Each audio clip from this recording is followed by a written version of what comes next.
All right, folks, welcome to the 20th update of how I invest $1 million.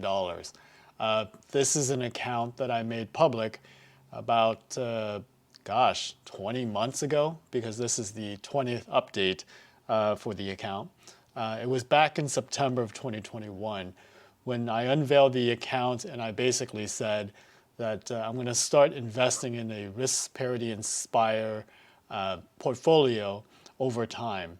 And at that time, I probably had just under $1 million invested, and it went up a little over $1 million. And then, we all know what happened in 2022. But over that time frame, it has beaten the S&P 500 by just a hair. Most of that is probably because I had a large cash cushion that I was just dollar cost averaging over time. Because this is a pretty weird portfolio, being risk parity inspired.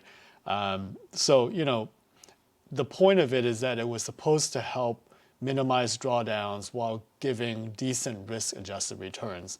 The problem in 2022, though, was that long-term treasuries went down huge, as well as stocks, which is one of those once in a generation event. So it was a bad time to roll out this particular allocation. But all things considering, I'm fairly happy with it. So let's just jump right into it. So right now, the portfolio is worth $929,000. So this is down about 7% from $1 million, which is roughly where I started. This last couple of weeks have been kind of weird in the market. So, compared to last month's update, the account is essentially flat. So, there's not much to talk about. The main thing that happened, though, is I need to highlight this, which is I'm sitting in $462,000 in cash. So you may be wondering what happened. Well, what happened was that I've been writing options, cover call options on the NASDAQ 100 position just to generate income. And a couple of days ago, it got called away from me. And rather than buy it back right away, I'm just selling some puts on it to generate some cash and just sit on it for a little bit. Now, I know this is market timing, but there's some uncertainty for me that makes me a bit worried. And, it's weird because I preach that you should be invested no matter what. The news is all noise and all of that. But this is one of those events that happen without me intending it to. And I'm just going to let it sit for a little bit, generate some cash, and see what happens. Most likely, I'll be back into QQQ over the next week or two. But I'm making some pretty decent cash on writing cash secure puts on this cash position. So I have a put option here for the end of the month that would allow me to buy the NASDAQ 100 at $303 a share, which is way below what it's currently trading. And I got $2,500 for writing that option. And depending on how it moves, I'm already making money on it.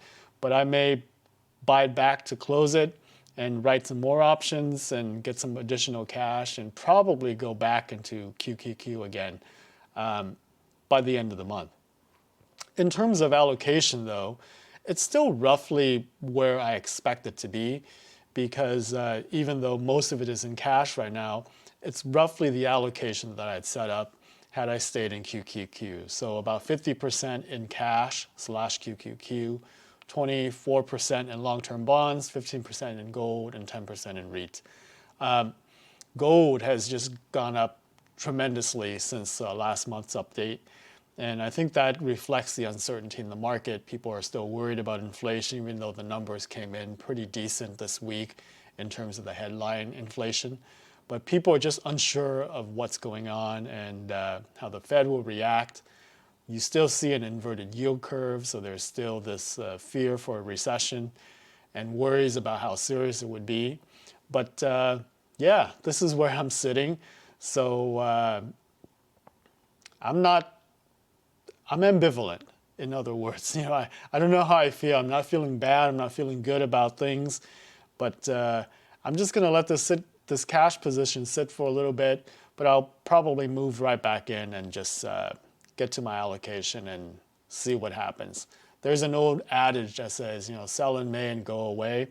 I don't fully buy into that, but the problem with these things and stuff like technical analysis and market adages is that there's enough people that believe in it that they can move the market, right? So even though it may not have any fundamental reason for being true, just because enough people believe it, they can cause things to move.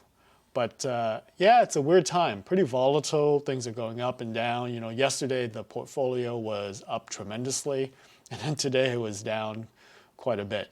There you go. That's the update for April 2023 and the 20th update of the $1 Million Portfolio.